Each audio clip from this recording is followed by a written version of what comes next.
반드시 합격하실 겁니다.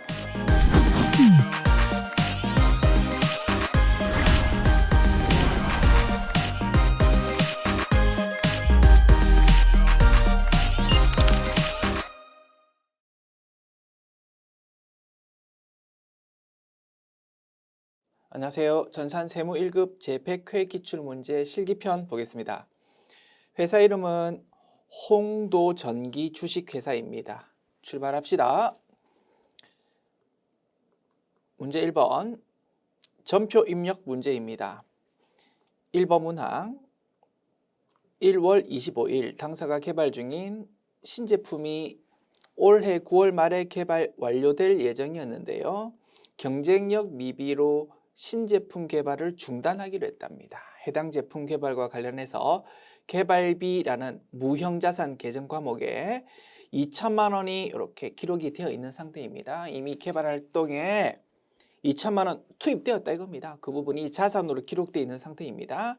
개발비 계정의 잔액을 일반 기업회계 기준과 법인세법의 규정을 충족하도록 회계 처리하십시오.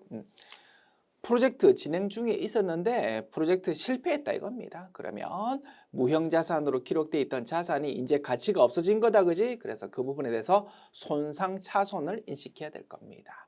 유형자산 손상차손이라는 거 공부했었다 그지? 똑같습니다. 논리 똑같고 무형자산도 가치가 없어져 버리면 손상차손 인식해야 될 거다. 회계처리 차변에 유형자산 손상차손 대신 무형자산 손상차손이라는 비용계정 인식하면 될 겁니다. 손상차손, 그지?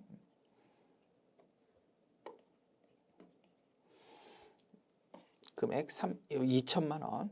그리고 대변 유형자산의 경우 손상차손 누계액이라는 자산의 차감계정 사용했는데 무형자산 삼각에서 어땠습니까? 무형자산 계정 과목 자체를 감소시켰다 그지? 그러면 손상차손의 경우도 마찬가지입니다. 무형자산 계정 과목 개발비 자체를 그냥 감소시키면 된다 이겁니다. 그래서 대변에 개발비라는 자산 감소를 적어주는 겁니다. 됐지요? 이렇게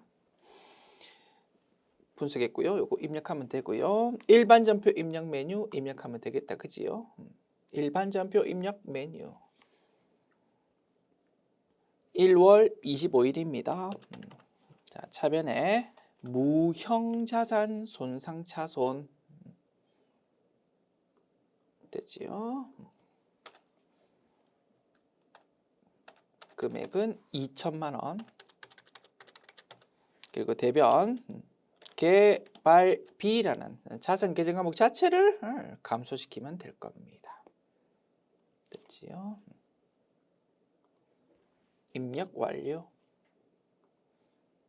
2번 문항 6월 20일 원재료 운반용으로 사용하는 법인명의 화물차에 주유하고 대금은 법인카드인 BC카드로 결제하면서 아래 증빙을 수취했다. 해당 주유소는 일반 과세자에 해당한다. 화물차에 트럭에 기름 넣었다 이겁니다. 그래서 주유소에서 신용카드 매출연표를 받았습니다. 자, 여기 적혀있는 부가가치세 매입세 공제 받아 먹을 수 있다 그지? 따라서 부가가치세 신고서에 반영되어야 되고 따라서 매입 매출 전표 입력 메뉴에 입력하면 될 겁니다. 유형은 매입이면서 카과 57을 유형으로 입력한다. 회계 처리는 차변에 차량 유지비라는 비용 계정 과목 쓰되 생산과 관련되어 있으니까 500번대 코드로 비용 처리할 거고요. 대변은 신용카드 거래는 외상거래이니까 미지급금 계정 과목 쓰되 거래처를 좀 주의하자 그지? 주유소 이름 남대문 세무서가 아니고 신용카드사인 BC카드를 미지급금 계정 과목의 거래처로 입력하면 될 겁니다. 분석 끝났습니다. 입력합시다.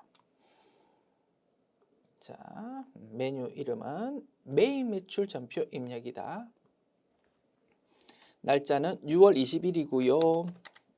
57 카과다 그지? 그리고 공급가액란에 부가가치세 포함되어 있는 77,000원을 입력한 다음에 타이핑한 다음에 엔터키를 딱 치면 기름값 7만 원, 부가가치세 7,000원 이렇게 딱 두 개로 나누어질 겁니다.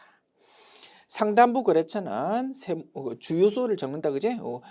우리한테 신용카드 매출 전표를 발급해 준 사람 그지? 주유소입니다. 남대문 주유소라고 적어주면 되겠고, 신용카드사는 PC카드로 적어줍니다. 자, 분계 차변의 차량 유지비인데 500번대 코드로 비용 처리, 그리고 대변은 미지급금이라는 부채의 증가로 기록하되 거래처가 남대문 주유소가 자동으로 끌려오는데 요거를 PC카드로 수정하면 될 겁니다. 됐지요? 이렇게 하면 상단 하단 입력 완료. 그래서 57카과의 경우 입력할 때의 유의사항, 상단부 거래처와 하단부 거래처가 서로 다르다. 중간에 신용카드사를 좀 적어주자. 이런 것들이 입력할 때의 유의사항이었습니다. 3번 문항 9월 8일 XYZ 컴퍼니에 직수출하는 제품의 선적을 완료하고 당일에 5만 달러를 보통예금 외화 통장으로 받았다. 제품 수출 금액은 10만 달러로서 잔액은 다음 달 20일에 받기로 했다. 올해 9월 8일의 기준 환율은 달러당 1,400원이다. 단 수출 신고 번호 입력은 생략한다. 길게 적었는데 물건 수출했다는 뜻이다. 그지? 자, 유형은 매일 매출 전표 입력 메뉴 입력할 거고, 그지? 유형은 16 수출입니다. 회계처리 대변의 제품 매출, 그리고 차변의 보통예금, 그리고 차변의 외상 매출금, 그렇게 회계 처리하면 되겠습니다. 과세 표준 금액 어렵지 않지요? 10만 달러 곱하기 달러당 1,400원 얼마입니까? 1억 4천만 원 되겠습니다. 됐습니다. 자, 입력할게요. 매입 매출 전표 입력 메뉴, 날짜는 9월 8일, 16 수출, 공급가액 140000000, 거래처는 영어다. 그지? X, Y, Z 컴퍼니, 그리고 영수열 구분은 직접 수출이다. 그지요? 1번 분계 대변의 제품 매출, 그리고 차변의 보통예금으로, 자, 보통예금으로 얼마를 받았다. 그지? 보통예금으로 5만 달러, 5만 달러 곱하기 1,400, 7천만 원이다. 그지? 그게 차변 보통예금이고, 그리고 나머지는 외상 매출금으로 회계 처리하면 되겠습니다. 입력 완료. 4번 문항 9월 30일 다음은 작년 말 현재 자본 구성을 표시한 것이다. 작년도 재무상태표의 일부를 보여주고 있다 이겁니다. 작년도 재무상태표 중에서 자본에 해당하는 내용입니다. 됐지요?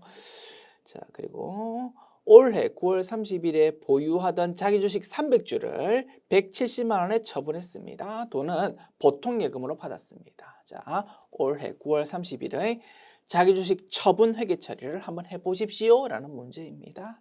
자, 작년도 말에 있던 자기 주식은 토탈 500주고 한 주당 6,000원에 구입했어. 그래서 300만 원으로 기록되어 있었습니다. 자, 이 중에서 300주를 팔았습니다. 그러면 300주 곱하기 6,000원, 180만 원 부분이 팔렸다. 그지? 대변에 자기 주식 적습니다. 180만 원.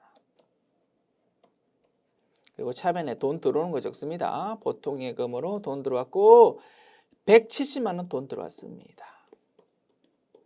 자기 주식은 자본 조정에 해당하는데 회계 처리할 때에는 마치 자산인 것처럼 생각하면 편하더라. 그지?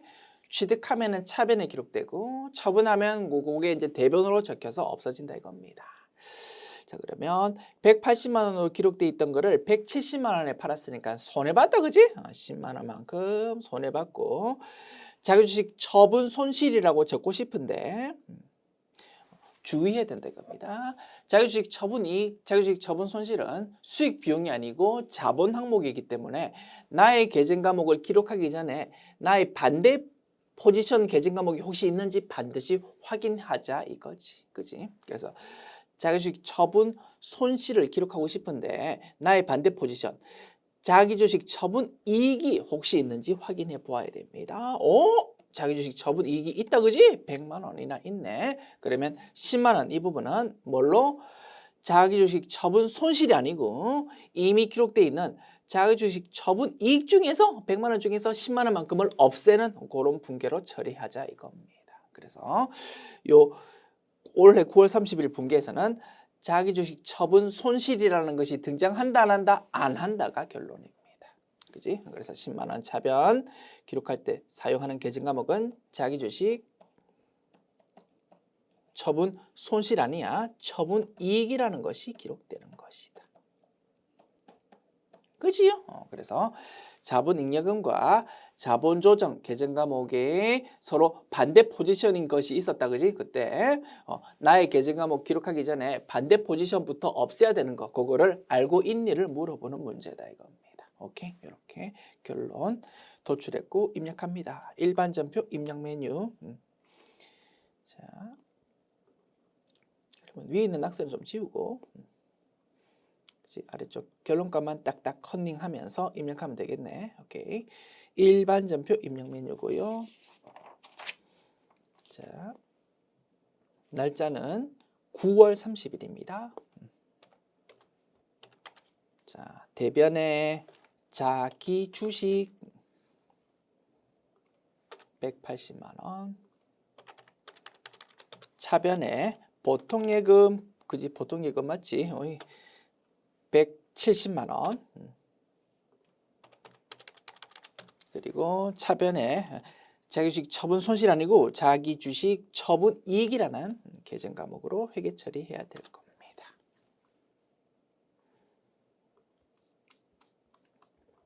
자, 전표 입력 문제 풀었고요. 메뉴 닫습니다. 문제 2번 부가가치세 신고 보겠습니다. 1번 문항 아래의 거래를 메인 매출 전표에 입력하고 서류 번호는 생략.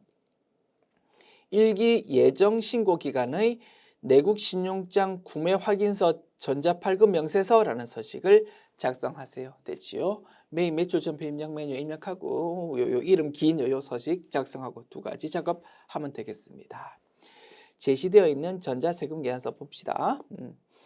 공급하는 사람은 우리 회사고요. 공급받는 사람은 주식회사 두인테크라는 곳입니다.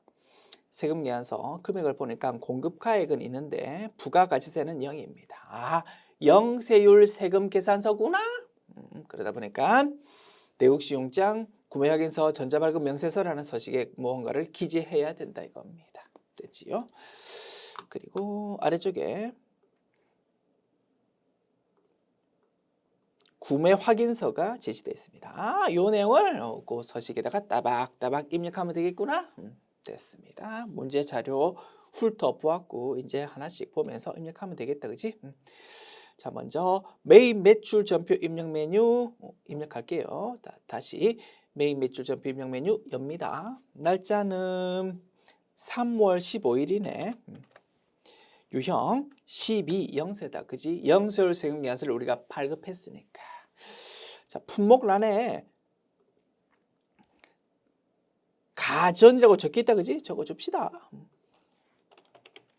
자, 공급가액은 94638000 오케이. 그리고 거래처는 주식회사 두인테크 전자외부 영수율 구분은 3번 내국신용장 구매 확인서에 의하여 공급하는 재화다. 그지?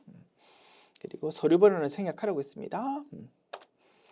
분계 대변의 제품 매출. 자, 돈을 어떻게 받았는지는 문장으로 설명 안 되어 있다 하더라도 우리 파악할 수 있다. 그지? 어떻게? 세금 계산서 하단부를 보면 된다 이겁니다. 돈을 94638000 받아야 되는데 그거 전부 다 외상이랍니다. 오케이. 차변은 외상 매출금이 되겠습니다. 되지요? 차변 외상 매출금으로 기록하자.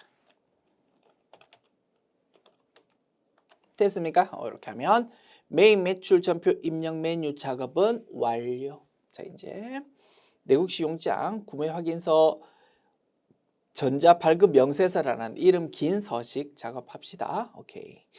자, 프로그램 화면에서 부가가치 모듈 클릭하고 이름 긴 서식 찾아보자. 여기 있네. 내국신용장 구매 확인서 전자 발급 명세서 클릭합니다. 자, 기간 입력할게요. 기간 일기 예정 신고 기간이라고 그러면 1월부터 3월 이렇게 기록하면 되겠다, 그지? 자, 그리고 제시되어 있는 게 구매 확인서다, 그지? 자, 이제 아래쪽에 있는 자료 보면서 입력하는 겁니다. 요거. 구매 확인서다, 그지? 오케이. 구분해서 내국신용장 구매 확인서 두 개가 검색되는데 그 중에서 구매 확인서를 클릭합니다. 자, 그리고 서류 번호. 자, 구매 확인서 번호 요거 적으면 되겠다, 그죠? 요거 그대로 옮겨 적을게요. PKT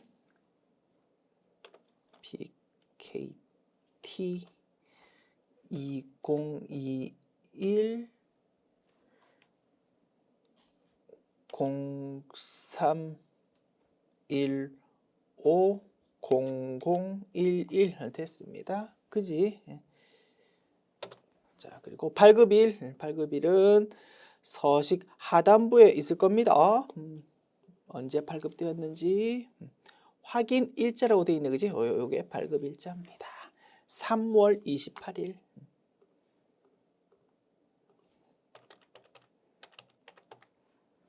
거래처 이름은 주식회사 두인테크. 금액은 94 638 000. 그 다음에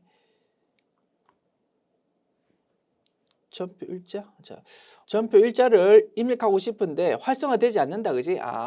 불러오면 그 내용이 자동으로 입력되는 방식으로 지금 세팅이 되어 있는 모양이네. 그러면 이렇게 작업합시다.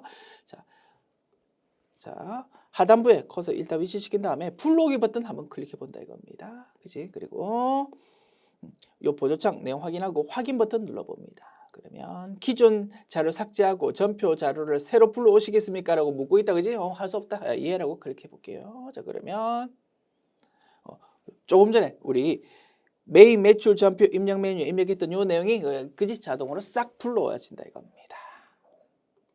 됐지? 그러면 전표 일자가 여기 딱 표시가 되네. 다만 서류 번호가 그지? 우리 열심히 입력했는데 지워져 버렸습니다. 할 수 없어. 새로 입력할게요.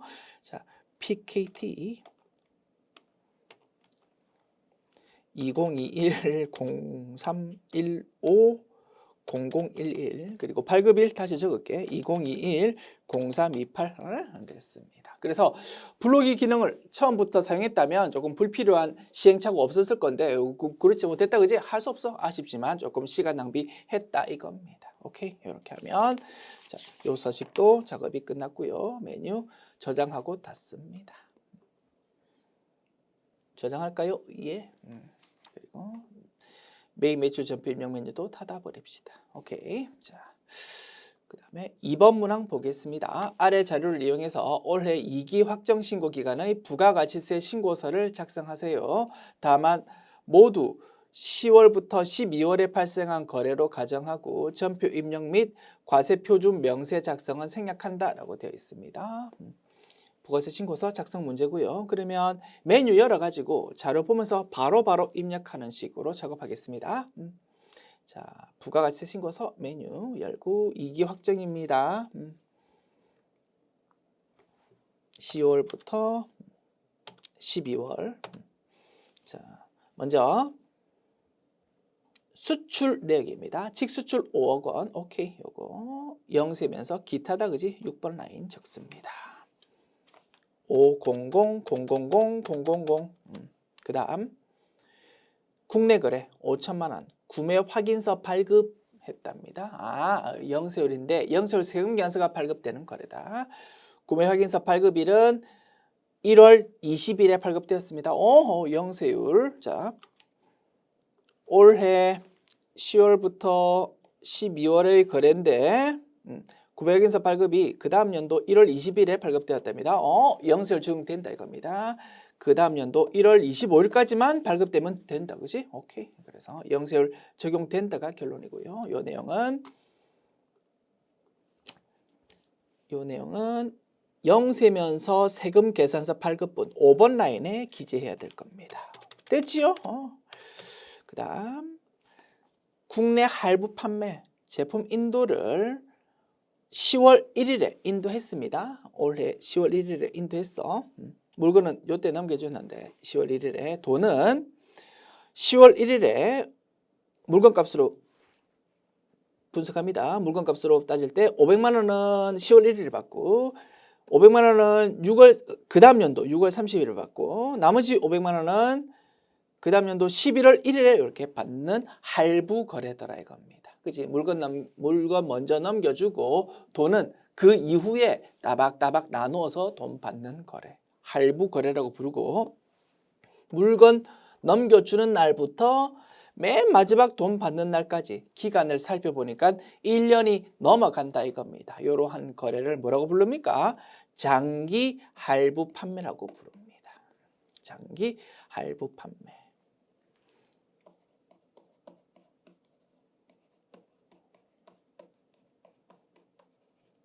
장기 할부 판매의 경우 부가가치세법상 공급 시기는 언제라고요? 대가의 각 부분을 받기로 한 때가 공급 시기라고 했습니다. 그지? 그래서 회계에서 인식하는 매출 시기랑 부가가치세법에서 생각하는 공급 시기가 서로 다르기 때문에 이론적, 실무적으로 굉장히 중요하다라고 했었다 이겁니다. 그지? 자, 원칙적인 재화 공급 시기 무슨 뜻이라고? 대가의 각 부분 받기로 한 때가 장기 할부 판매의 원칙적인 재화 공급 시기더라 이거지. 자, 그리고 예외적으로 그지?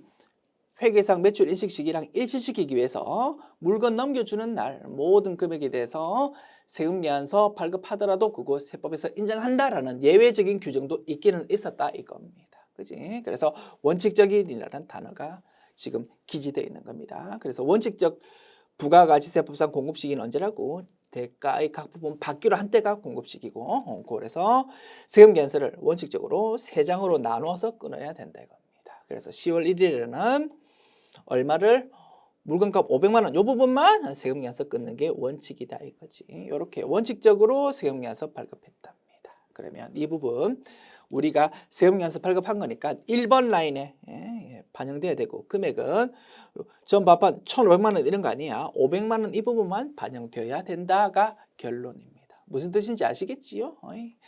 자, 그래서 1번 라인에 500만 원, 50만 원을 적어준다.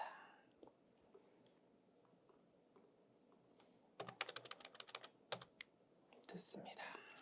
그 다음 거래처의 무상 견본품 제공. 견본품 제공하는 거는 재화의 강주 공급 중에서 사업상 증여로 볼 수 있을 것 같은데 고민되는데 세법에서 교통정리해 주었다 이겁니다. 견본품 같은 거는 당연히 영업하려면 필요하다 그지? 그래서 견본품 제공하는 거는 재화의 간주 공급으로 보지 않습니다 라고 딱 교통정리해 주었다 이겁니다. 그래서 요 3번이라고 번호 붙은 내용은 전혀 부가가치세 신고서에 반영할 필요가 없다가 결론입니다. 정상적인 영업 활동에의 사용으로 본다. 재화의 간주 공급 아니다. 됐지요? 그리고 마지막 4번. 자녀에게 사무실 무상 임대했답니다. 월 임대료 적정 시가는 100만 원이고 무상 임대 기간은 10월 1일부터 12월 31일까지랍니다. 재화에 대해서는 간주 공급이라는 규정이 있는데 용역은 간주 공급 규정이 없더라 이겁니다. 그래서 용역의 무상 제공에 대해서는 노터치가 원칙이야. 그런데 딱 하나 예외가 있었다 그지? 무엇입니까? 특수관계인에게 사업상 부동산 임대 용역을 그지? 무상으로 제공하는 그거는 도저히 못 봐주겠다고 했습니다. 지금 보는 게 그거다 그지? 특수관계인에게 자녀에게 부동산 임대 용역을 사무실을 무상으로 임대해 주었다 이겁니다. 이거는 도저히 못 봐주겠다. 과세 대상으로 본다 이겁니다. 그래서 100만 원 이 부분은 부가가치세 신고세 과세 대상 거래로 반영을 해야 된다가 결론이고요. 금액은 월 임대료 시가가 100만 원이니까 세 달치 300만 원 부분이 과세 대상으로 반영되어야 됩니다. 그리고 무상 공급이다 보니까 세금 계산서 같은 증빙을 발급하지 않는다, 그지? 그래서 반영을 하되 과세면서 기타 4번 라인에 반영할 수밖에 없다 이겁니다. 됐습니까? 자, 그래서 4번 라인에 300만 원 그리고 30만 원 이렇게 적는 것이 결론이다. 그래서 이 문제는요, 우리 이론편에서 열심히 공부했던 부가가치세법상 과세 표준과 관련된 여러 내용들을 모아서 물어보는 문제다 이겁니다. 이론편에서 공부했던 거를 실기편으로 소개해 본 거다라고 이해하시면 되겠습니다. 됐습니다. 자. 맨 마지막 내용은 읽거나 만하다, 그지? 국내 할부 판매분과 수출 내역 중 국내 거래분은 전자세금 계산서를 모두 적법하게 발급했다고 가정한다. 알았다. 오케이. 됐습니다. 이렇게 결론값 냈습니다. 자, 메뉴 닫고요. 문제 3번 기말 수정 분계 보겠습니다. 1번 문항 공장 건물의 화재 보험료 보험기간은 올해 5월 1일부터 내년 4월 30일까지 240만 원을 지불하고 전액 선급 비용으로 회계 처리했다. 기간은 월할 계산한다 라고 되어 있습니다. 1년치 12달치 보험료를 240만 원 냈습니다.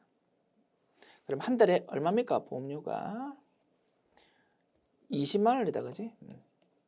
그거를 전부 다 자산으로 처리했다 이겁니다. 정확한 장부에 반영되어야 되는 결론값은 어떻게 됩니까? 자, 대변에 보험료를 현금으로 납부했다고 가정할까요? 현금 240만 원 냈다고 차변을 정확하게 반영한다면 올해 해당하는 거는 보험료라는 비용으로 공장 건물 관리니까 500번대 코드가 되겠다, 그지? 올해 해당하는 것은 보험료라는 비용으로 내년에 해당하는 것은 선급 비용이라는 자산으로 최종 반영해야 된다 이겁니다. 계산해 볼게. 올해에 해당하는 것은 몇 달치입니까? 올해 5월 1일부터 올해 말까지입니다. 5, 6, 7, 8, 9, 10, 11, 12 8달이다, 그지? 8달 곱하기 20만 원 8달 곱하기 20만 원 하면 160만 원 되겠습니다. 160만 원은 올해 비용으로 그리고 나머지 4달은 248, 80만 원이다, 그지? 요거는 선급 비용으로 최종 반영되어야 된다 이겁니다. 그런데 회사는 기중에 5월 1일이겠다, 그지? 5월 1일에 대변의 현금 240만 원은 잘 했어. 차변을 전부 다 뭘로? 선급 비용이라는 자산으로 기록했다 이겁니다. 그지? 자산이 너무 크다, 그지? 그래서 12월 31일에는 기말수정 분기 어떻게 합니까? 차변의 선급 비용을 대변에 적어서 좀 줄여줍니다. 얼마만큼? 160만 원만큼을. 그리고 차변은 그 부분을 보험료라는 비용으로 기록한다 이겁니다. 그지? 이렇게 결론값 도출할 수 있다. 됐지요? 자, 결론값 냈고 위에 있던 낙서들 다 지우고 결론값 보면서 입력하겠습니다.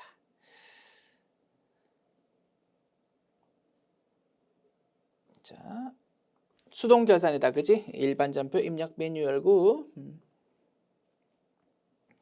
12월 31일 차변 보험료인데 500번대 코드 160만 원 대변 선급 비용이라는 자산 감소 160만 원 이렇게 입력하면 되겠습니다. 2번 문항 장부의 외상 매입금 계정에는 바이든사와의 거래로 인한 대금 7만 5천 달러 당시 기준환율 달러당 1,100원이 포함되어 있다. 결산일 현재 기준 환율로 보면 달러당 1,080원이랍니다. 이때 필요한 회계 처리하십시오. 외화 환산 손익 문제다, 그지? 기말 환율로 따져보면 1080 곱하기 75,000달러 810만 원입니다. 그런데 애당초 장부에 기록되어 있던 금액은 75,000 곱하기 1108. 자, 다시 계산해 볼게요. 75,000 곱하기 1100 하면 8,250만 원. 그러면 요거 자, 8,250만 원. 그럼 애당초 기말 환율로 계산한 금액이 좀 단위가 틀렸다, 그지? 다시 계산해 볼게. 1080 곱하기 75,000 하면 8,100만 원 된다, 그지? 오케이. 기말 환율로 따져보니까 8,100만 원인데 원래 기록되어 있던 금액은 8,250만 원이었습니다. 150만 원만큼 작아졌습니다. 자, 이렇게 분석한 마이너스는 우리 회사 입장에서는 나쁠 거 하나도 없다 이겁니다. 왜? 부채가 감소했으니까. 그지? 그래서 회계처리 차변에 외상 매입금 150만 원, 부채의 감소, 대변에 외화 환산 이익, 수익의 증가로 회계처리해야 된다가 결론입니다. 그지? 그리고 150만 원은 이렇게 분석할 수도 있을 거다. 그지? 환율이 지금 떨어지는 바람에 부채가 작아지는 효과가 생겼어. 우리는 기분 좋다. 이익 보았다 이겁니다. 1달러당 얼마씩 이익 보았습니까? 20원씩 이익 보았습니다. 1,100원에서 1,080원으로 환율 떨어지는 바람에 20원씩 이익 받고 몇 달러라고? 75,000달러라고. 그래서 20 곱하기 75,000 이렇게 계산해도 150만 원이라는 외화 환산 이익이 도출될 겁니다. 됐지요? 수동 결산 작업합시다.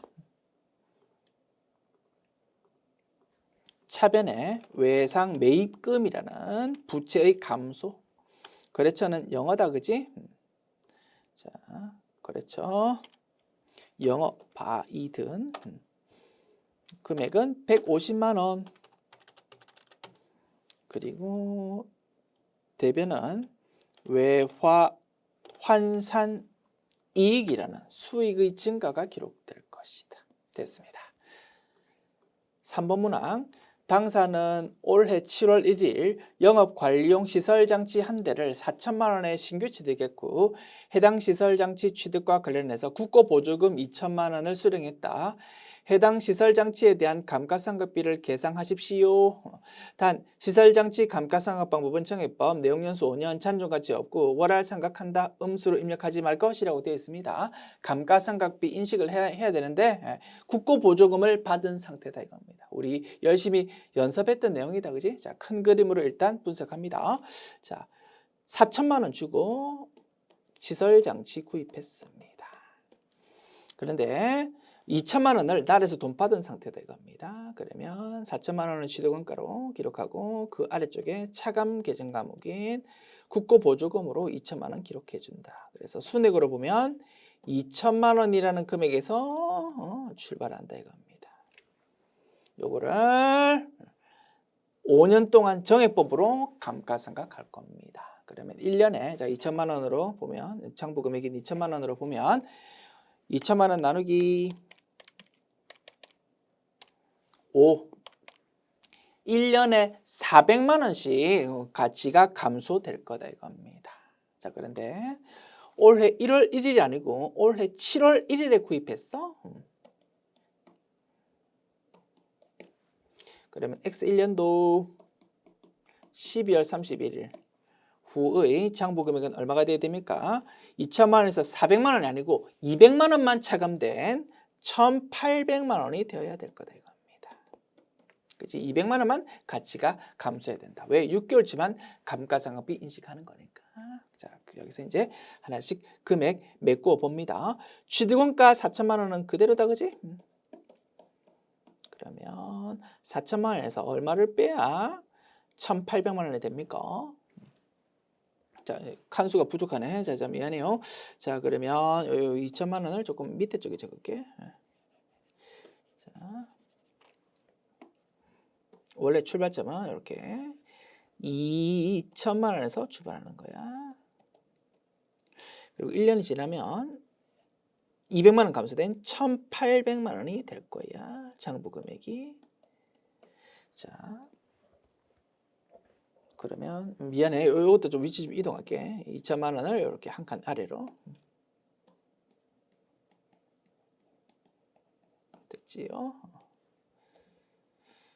자, 1,800만 원의 장부 금액이 돼야 돼. 자, 일단 6개월 동안 감가상각비를 회계 처리하면 감가상각 누계액이라는 것이 이제 튀어나온다 이겁니다. 감가상각 누계액은 얼마가 되겠습니까? 애당초 취득원가 4천만 원에서 출발한다 이겁니다. 4천만 원 나누기 5 하면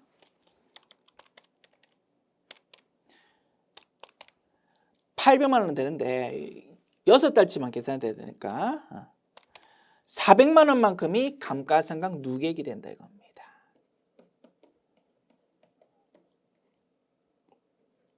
됐지요?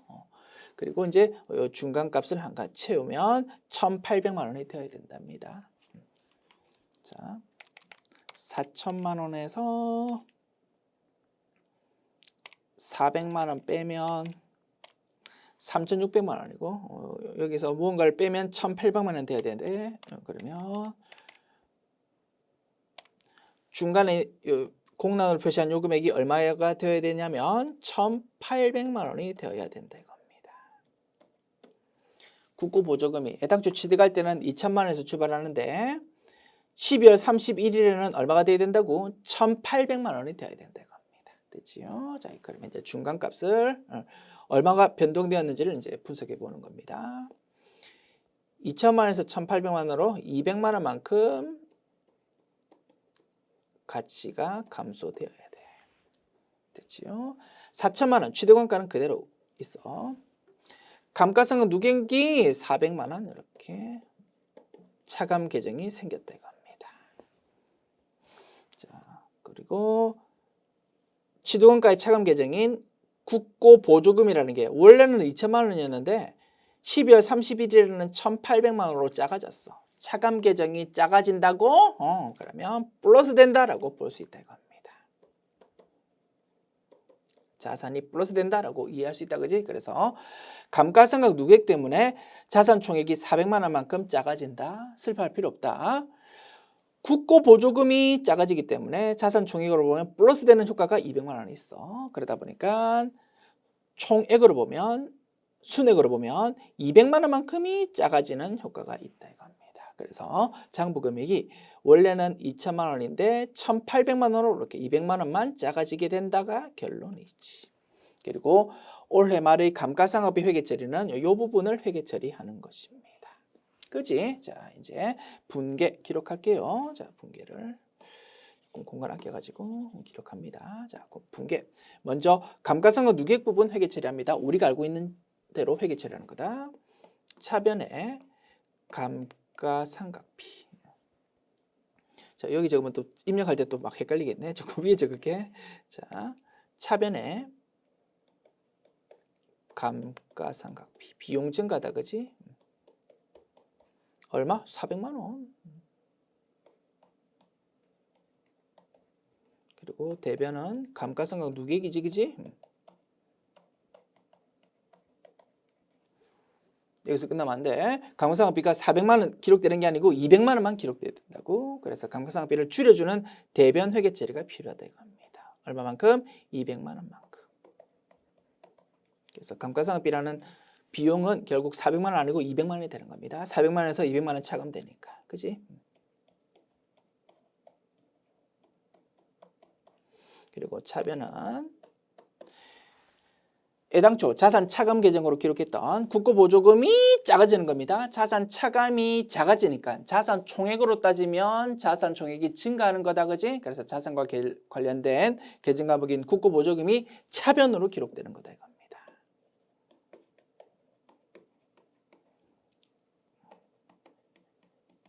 그지? 이렇게 감가상각비 회계 처리한다가 결론이 되겠습니다. 이거를 이제 수동계산 작업하면 되겠지요. 자,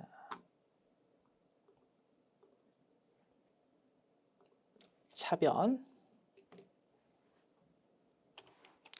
감가상각비입니다. 자산 종류가 무엇이었습니까? 영업관리용 시설장치 800번대 코드의 감가상각비 기록하면 되겠다. 그지? 예. 감가상각비인데 800번대 코드 얼마요? 400만 원. 그리고 대변은 감가상각 누계액인데 코드 번호는 시설장치에 대한 거네. 196번 코드 쓰면 되겠습니다. 됐지요? 금액 400만 원. 이렇게 일단 위에 있는 차변 대변 기록했습니다. 그리고 그 밑에다가 추가하면 될 겁니다. 대변에 감가상각비 비용의 감소다. 그지? 얼마? 200만 원. 그리고 차변에 국고보조금이라는 자산 차감을 감소시키는 분괴를 해야 된다. 국고보조금, 시설장치에 대한 차감 계증과 무기다. 그지? 요거를 차변 회계 처리하면 이렇게 정확한 올해의 감가상각비 분괴가 완료될 겁니다. 됐지요? 이렇게.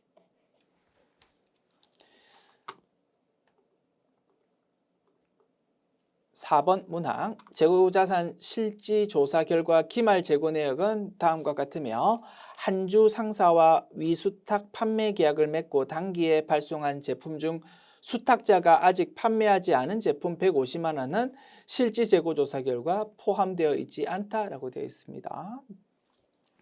결산자료 입력 메뉴에서 기말 재고를 딱딱 입력하고 전표 추가만 클릭하면 됩니다. 너무 쉽잖아. 그지? 그래서 변수 한 개를 끼워 넣었다 이겁니다. 제품에 대해서는 우리 회사 창고에 있는 거는 480만 원인데 우리 회사가 홈쇼핑에 팔아주세요라고 맡긴 적송품이 있더라 이겁니다. 150만 원. 이 부분은 아직 팔리지 않았답니다. 홈쇼핑 창고에 그대로 모셔두고 있는 상태랍니다. 아직 판매되지 않았으니까 홈쇼핑 창고에 있는 요 150만 원은 우리 물건이다 이겁니다. 그지? 그래서 제품의 기말 재고를 얼마를 기록한다고요? 480만 원에서 150만 원 더한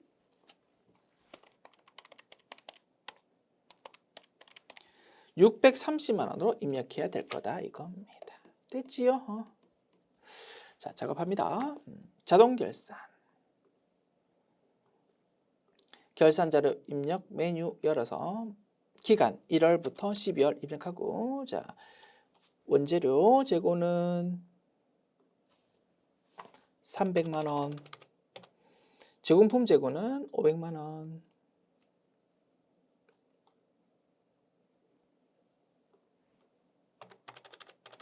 그리고 제품 재고는 그지 630만 원으로 이렇게 기록하자 이겁니다. 됐습니다. 그래놓고 상단의 전표 추가 클릭하면 되겠다. 작업 완료. 메뉴 닫고 다음 문제 봅니다. 원천징수 1번 문항.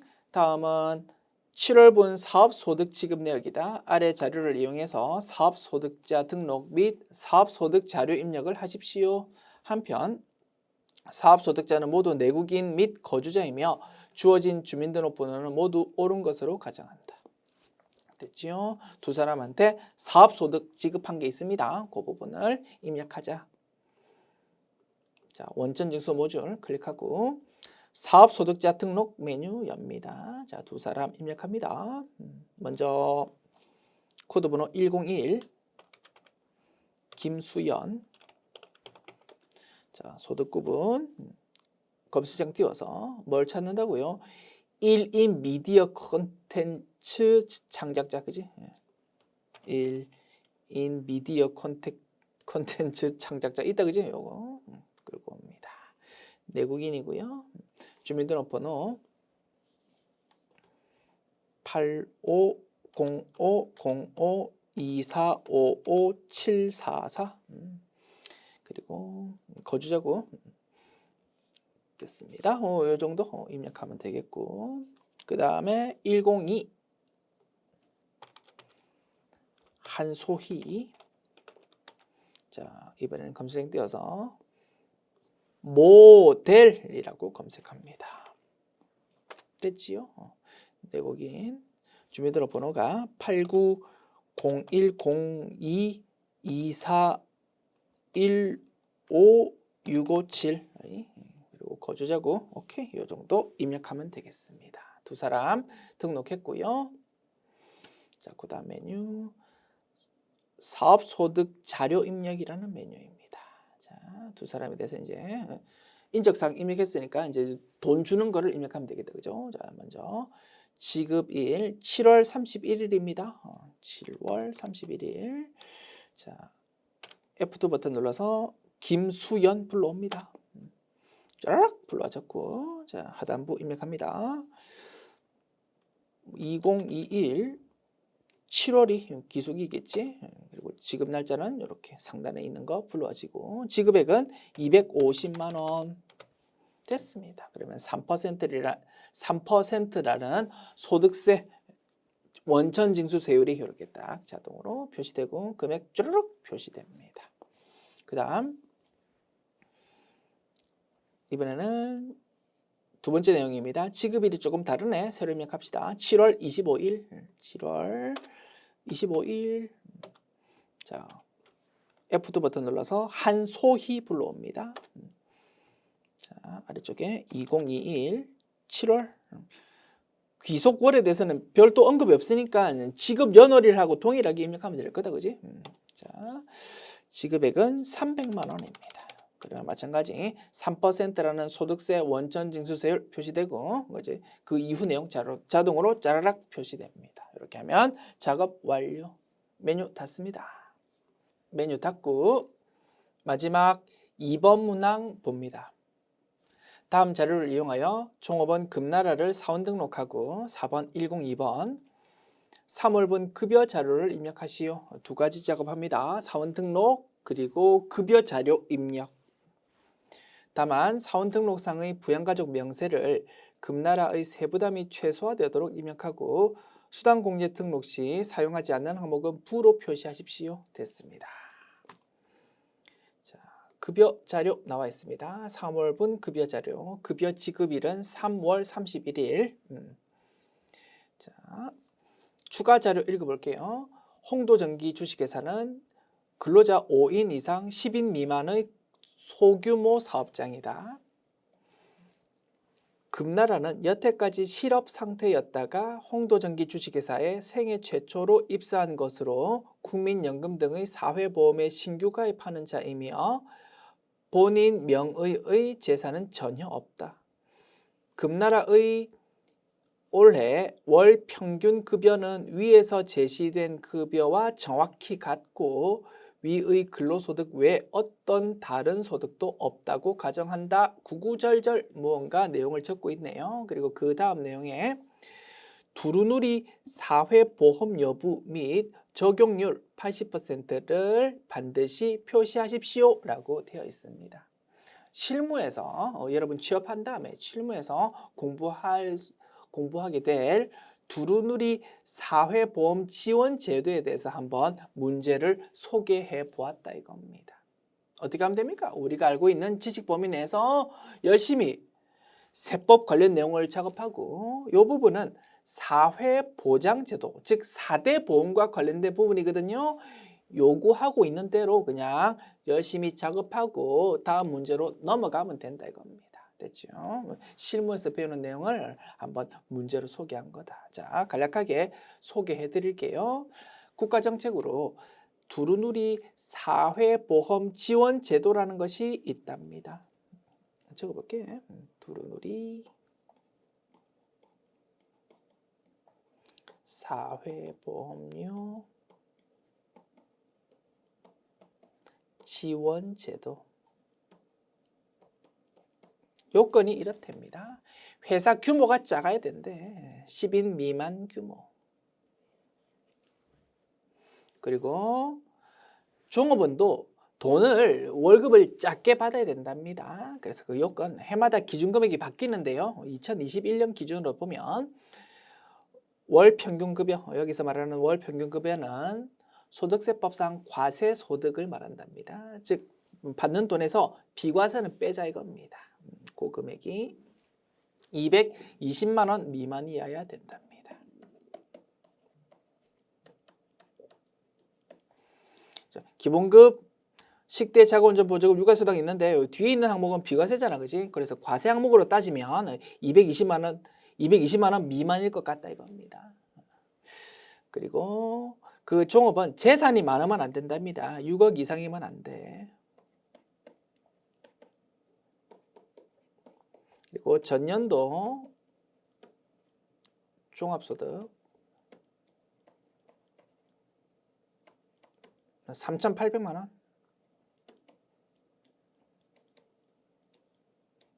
이상이면 안 된다 이겁니다.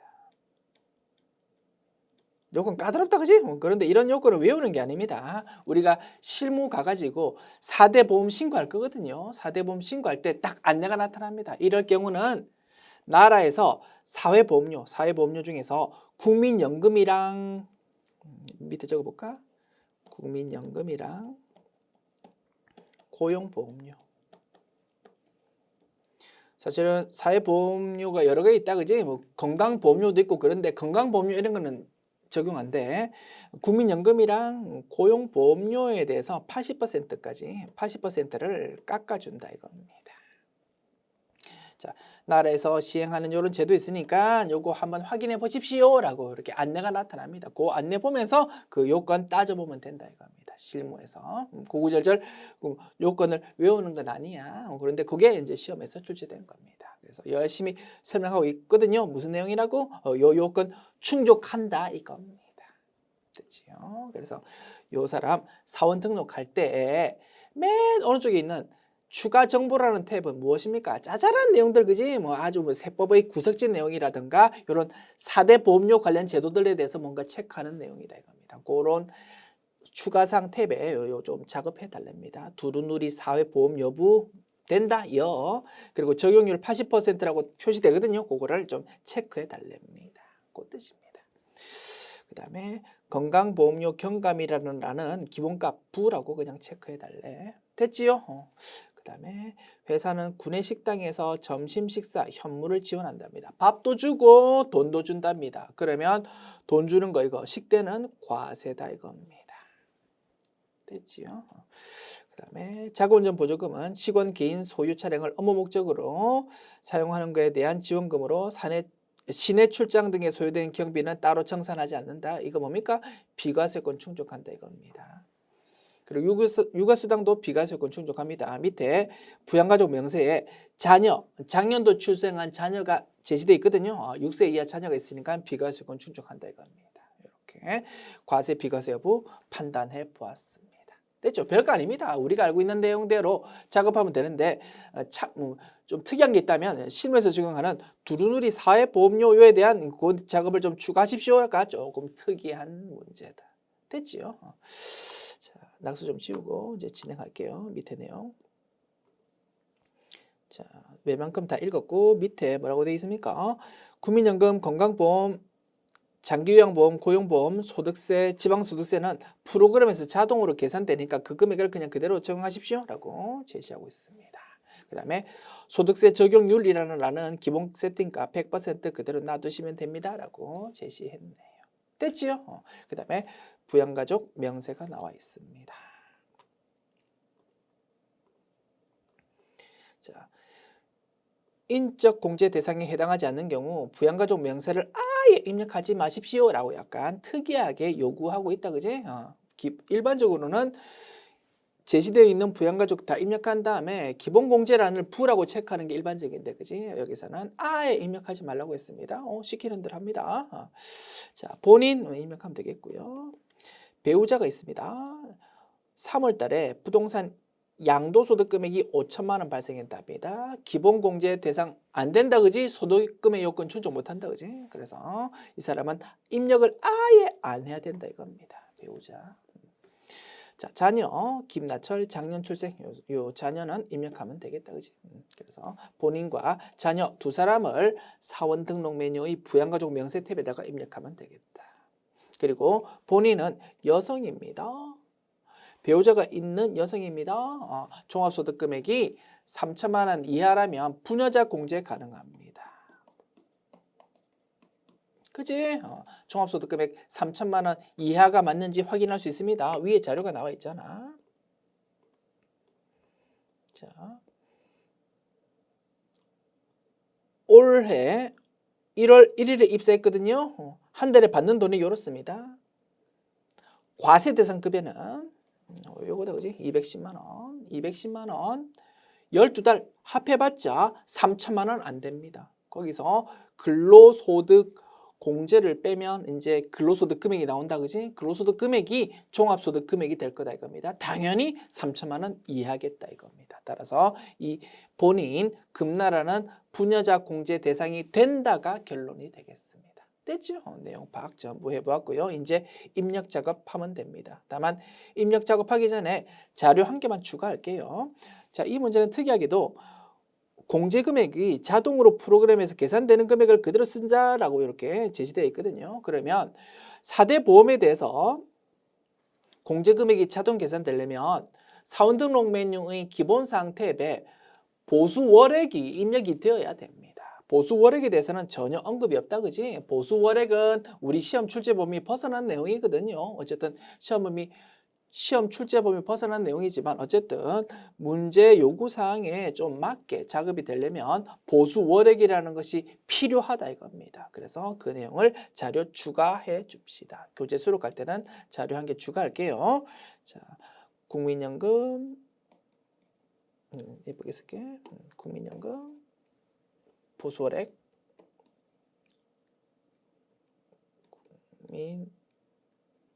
국민연금 보수월액 건강보험 보수월액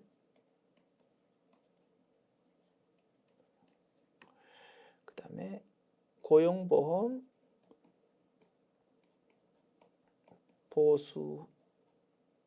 보수월액은 각각 210만 원이다 라는 자료 한 개 추가해서 교재에 수록하겠습니다. 됐습니다. 자, 자료도 모든 자료 분석했고 추가 자료까지 확인했습니다. 이제 입력 들어갑니다. 자, 사원 등록 메뉴 엽니다. 자, 102 금나라 자, 주민등록번호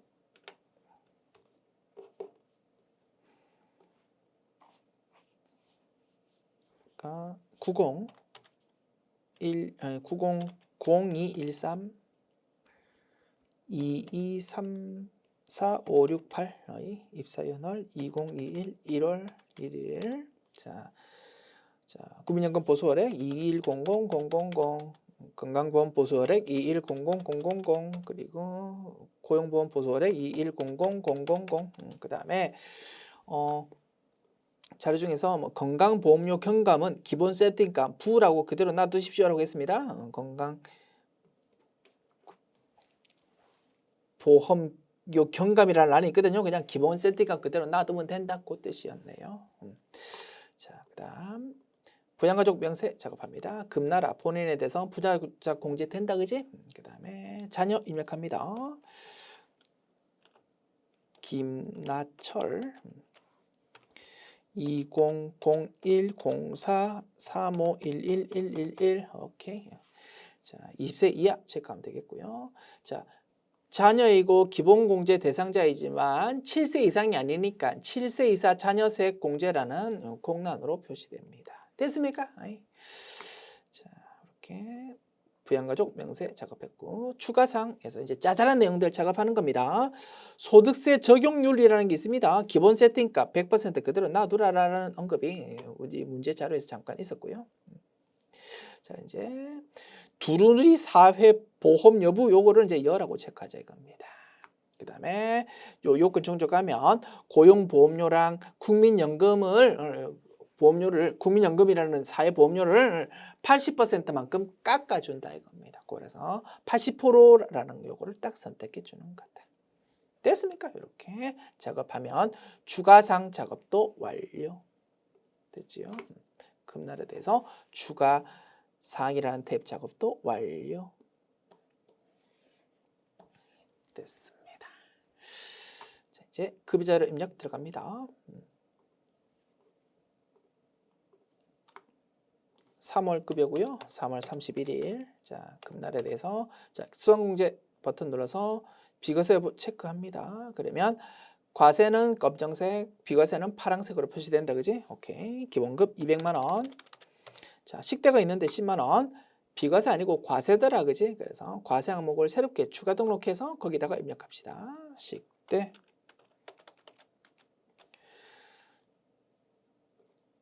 자, 식대 10만 원. 그다음 자가운전 보조금은 비과세 맞다. 그지? 20만 원. 그리고 육아수당이라는 거 비과세한 게 있었다. 그지? 추가 등록합니다. 자, F2 버튼 눌러서 세법에서 인정되는 여러 가지 비과세 중에서 육아수당을 이렇게 검색해서 불러옵니다. 그지? 자, 그리고 이제 파란 글자 육아수당에 10만 원 적어주면 되겠습니다.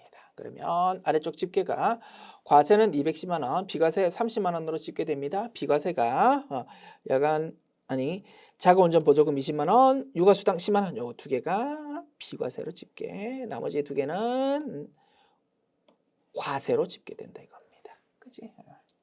그 다음에 금액 없는 거는 부로 체크해 달라고 했습니다. 자, 수당공제 보조창에서 상여 부라고 체크하고 직책수당, 월차수당, 야간근로수당을 부라고 체크합니다. 그러면 그지? 식대 파란색도 부라고 체크해야 되네. 자, 비과세 식대도 부. 오케이. 이렇게 하면 문제에서 요구하고 있는 상태가 딱 된다 이겁니다. 급여 항목. 그리고 공제 항목은 프로그램이 자동으로 계산해 주는 금액 그대로 놔두라라고 했다. 그지? 오케이. 이렇게 하면 그냥 이대로 금액 표시되는 거 그대로 놔두면 되겠습니다. 됐죠? 다만 우리 교재 수록할 때는 자, 사회보험료의 보험료율, 그다음에 소득세, 지방소득세의 간이세액표의 율은 해마다 바뀝니다. 업데이트 됩니다. 그러다 보니까 여러분들이 실제로 이 문제 연습해 볼 때의 결과값이랑 지금 보는 화면의 결과값은 달라질 수 있다. 그지? 당황할 필요 없다 이겁니다. 율은 해마다 바뀌기 때문에 그런 것이다 라고 이해하여 주시고요. 우리 교재 수록할 때는 그래서 원래 문제는 자동 계산되는 거 그대로 놔두십시오 라고 출제되었지만 우리 교재에 수록할 때는 금액을 그냥 직접 제시해 주는 방식으로 수록하겠습니다. 됐지요? 오케이. 지금까지 제100회 기출문제 전반부 보았습니다. 뒷부분은 다음 강의로 진행합시다. 수고하셨습니다.